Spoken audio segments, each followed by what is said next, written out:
বাজারে গিয়ে দেখি বন্ধুরা জ্যান্ত ট্যাংরা মাছ নিয়ে চলে এসেছি ফুলকপি দিয়ে খাবো বলে। দেখো ভেজে নিয়েছি,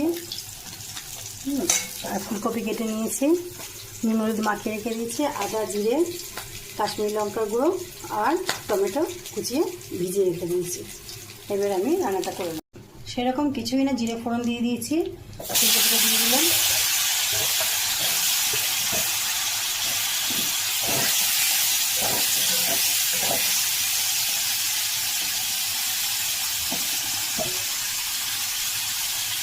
দেখো কপিটা বেশি ভাজার দরকার নেই, এখনকার টাটকা কপি। আমি মশলাটাকে দিয়ে চাপা দিয়ে রেখে দেবো। কষে গেছিলো, আমি জল দিয়ে দিয়েছি, ঢাকা দিয়ে দেবো। কিছু মশলাই দিইনি আমি, ট্যাংরা মাছ দিয়ে ফুলকপি দিয়ে ঝোল হয়ে গেছে, একদম পাতলা ঝোল। এখন হচ্ছে শীতের সিজন তো পড়েনি, গরম অত্যাধিক, তাও কিন্তু ফুলকপি দিয়ে ট্যাংরা মাছ দিয়ে ভালো লাগে খেতে, ফুলকপিটা ভালোই লাগে খেতে। আর একটা তরকারি বসিয়েছি বন্ধুরা, কিছুটা 4-5টা ট্যাংরা মাছ একটু বাটা মাছ রেখে দিয়েছি, আমি কচু দিয়ে করবো। কচুটা পাঁচফোড়ন তেজপাতা ফোড়ন দিয়ে আমি একটু কষিয়ে নিচ্ছি লবণ দিয়ে, কিছুই মশলা না, আদা কুড়ানি, জিরে ধনে আর কাঁচা লঙ্কা। তোমাকে দেখো আমি সিম্পল রান্না করি একদম। চাপা দিয়ে রেখে দেবো, আমি বেশি মশলা অত পছন্দ করি না, আদাও বেশি আমি পুড়িয়ে দিই। চাপা থাক বন্ধুরা। কচুটা আমার মশলা দিয়ে কষা হয়ে গেছে,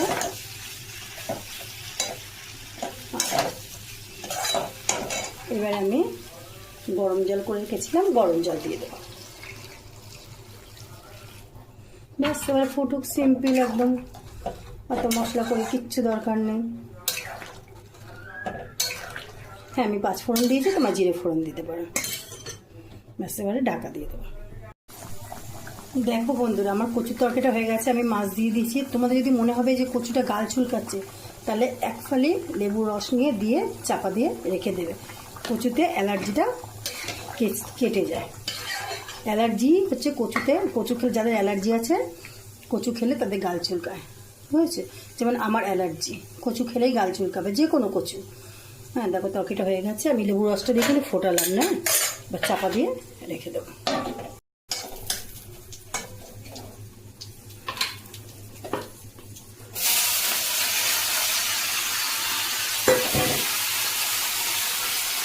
দিয়ে দিয়েছি নুন হলুদ দিয়ে দিয়েছি, জল কিন্তু আমি দেবো না, পরে একটু মিষ্টি দেবো।